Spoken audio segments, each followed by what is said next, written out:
The abbot of this monastery is really kind of the only one who notices the slow erosion, and he laments it, but he's just too tired, too worn out to do much about it. God seemed to have moved to the other side of the universe, leaving them alone to just kind of go through the motions of their daily life together. This abbot is also the one who leaves the monastery most often, usually to go to the nearby desert town to run errands and pick up things and supplies for the monastery. And he happens to strike up the acquaintance of a rabbi of the town synagogue. It's another community that's as dwindling and lifeless as this monastery. And they're drawn together then, mostly by this common despair about the lack of spirit in their communities. The two friends spend hours together lamenting what used to be, mourning the poverty of spirit in both their places and even in both of their lives at this point. One day, as the abbot is headed into town, he meets his friend wobbling towards him, exhausted, trying to run the distance from the town into this monastery. And he finds the rabbi animated, speechless, gesturing madly, obviously bearing some urgent news. The abbot sits him down under a scrawny tree at the side of the road and tells him to relax. The rabbi first manages to communicate that he's losing his voice, and then that he's had this dream, a dream more vivid and real than any he'd ever had, a sharp, clear, incontrovertible word from on high. And that this dream then, it has to do with this monastery. And again, the rabbi's voice leaves him. But his passion to tell his friend about this dream won't be deterred. And so with a trembling hand, he grabs a sharp stone and scratches a few Hebrew words in the dirt in front of him. The abbot, who's also a scholar, reads the words and gasps in horror and disbelief at what the rabbi had just written. "Are you sure?" he asks. The rabbi nods his head vigorously. The words in the sand read, "The Messiah among you." The abbot shakes his head and laughs out loud, a laughter that's edged with bitterness. "The Messiah," he said. "One of my pathetic crew? Not very likely." But the rabbi is fanatically insistent about the clarity of this dream. And he presses upon his friend that what he has dreamed can be no other than a word from God himself.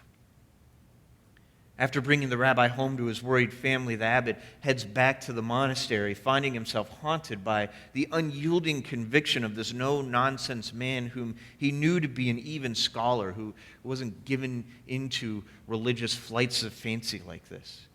By the time he arrived home, some small part of the abbot has been captured by this rabbi's dream. He neither believes it, but he doesn't disbelieve it either. He tells the story to the other monks flatly by way of sharing the day's events over a meal. And as he tells it, he can't help but look into their eyes. The same eyes he has looked into 1,000 times. And ask himself, what if? What if?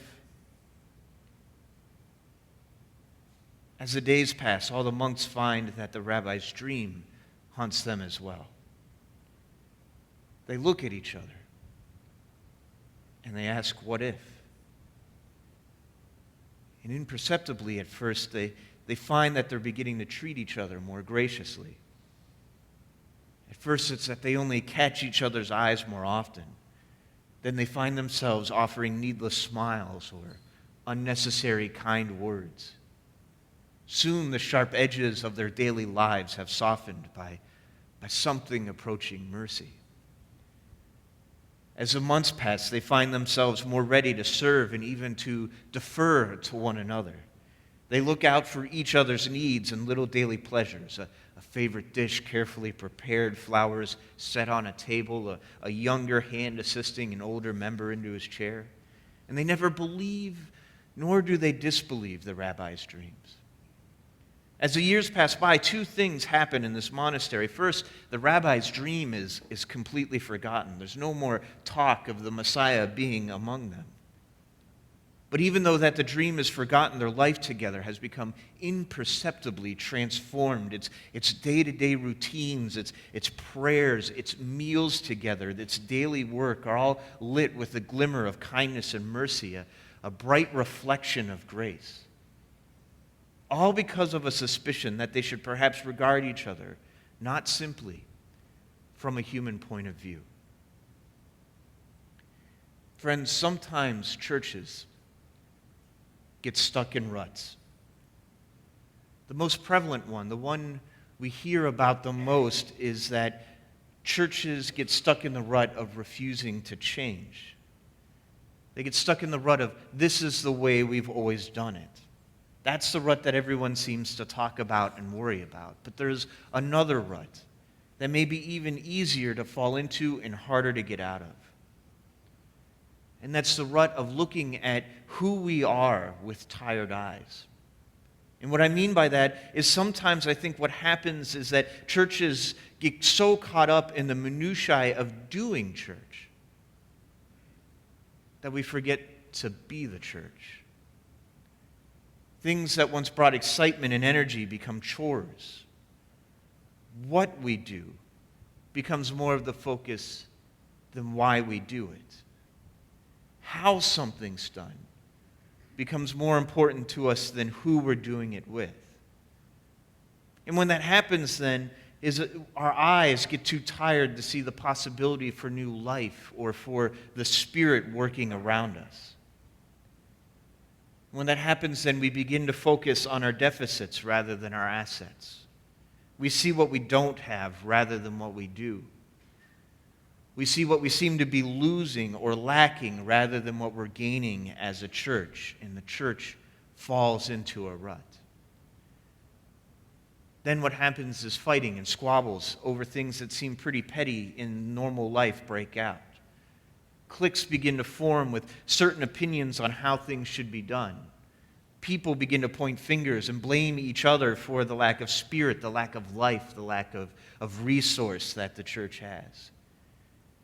And the church fades then, unable to escape the rut that it's in. I've witnessed this happening to churches. I've seen it happen a lot. And while this isn't a perfect church, and I by no means am a perfect pastor, and while there are things that we need to work on and things that we need to pull together in order to get done around here, and there are things we can do better, I want to tell you how grateful and how proud I am of this church for avoiding this dangerous rut most of the time. When my friends who don't know you ask me about you, the best way I can describe this church is it's one that has the feeling of a small family church with just a lot more people. And what I mean by that is that I think one of the things that we do incredibly well here, one of the things that we get right as a church, is that we have a community. And we view the church then as that community. Not as a building, not as a place or a location, not as some place we go to. But the church is something that we are and something that we embody. People here care. They care about each other. You go out of your way to help each other, to pray for each other, to love one another.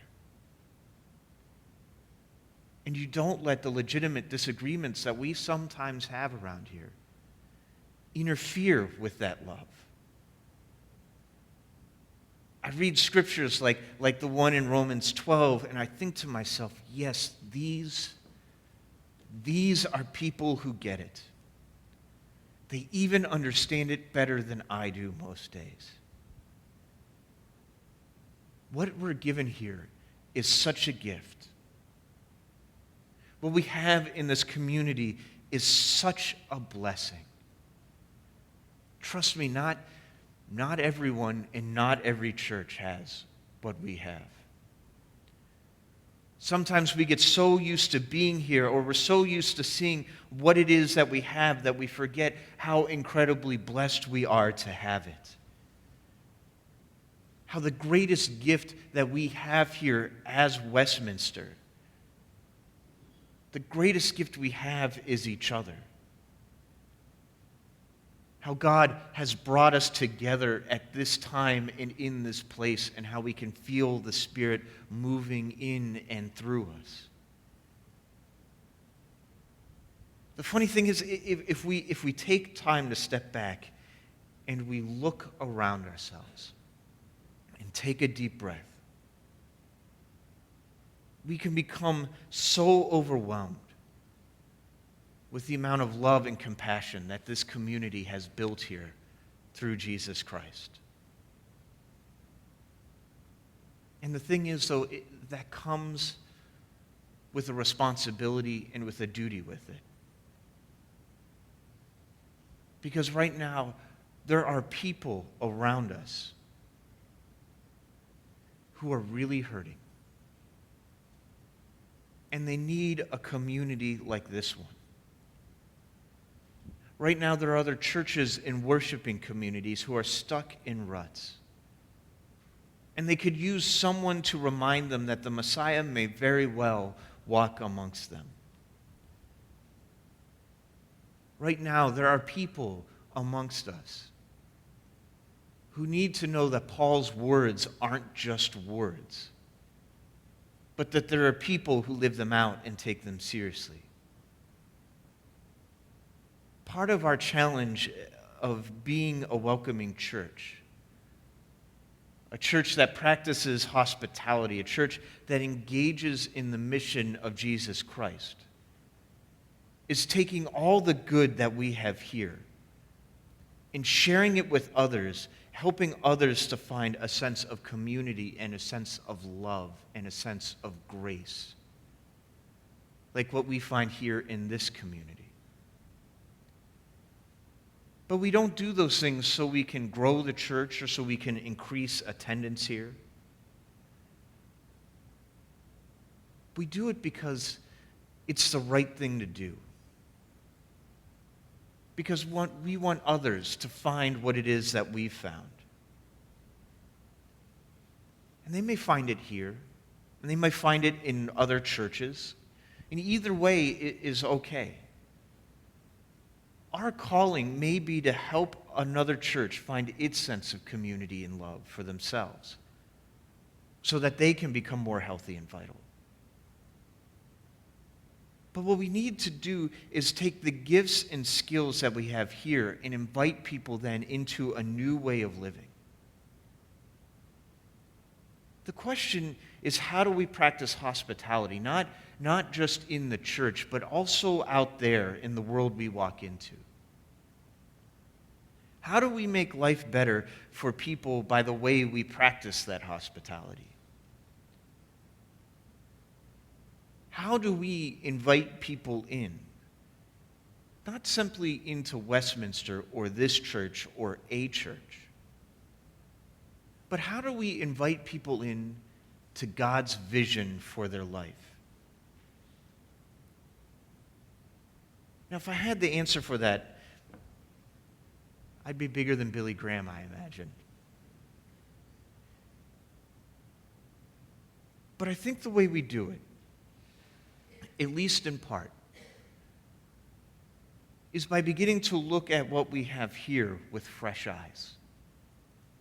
By realizing what a gift we've been given with this church, this community, this family.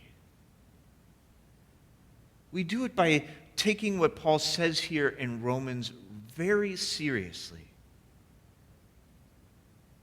We do it by reminding people that the Messiah walks among them. We do it by sharing the same love, the same forbearance, the same grace, the same mercy, the same hope that we try to practice here as a church.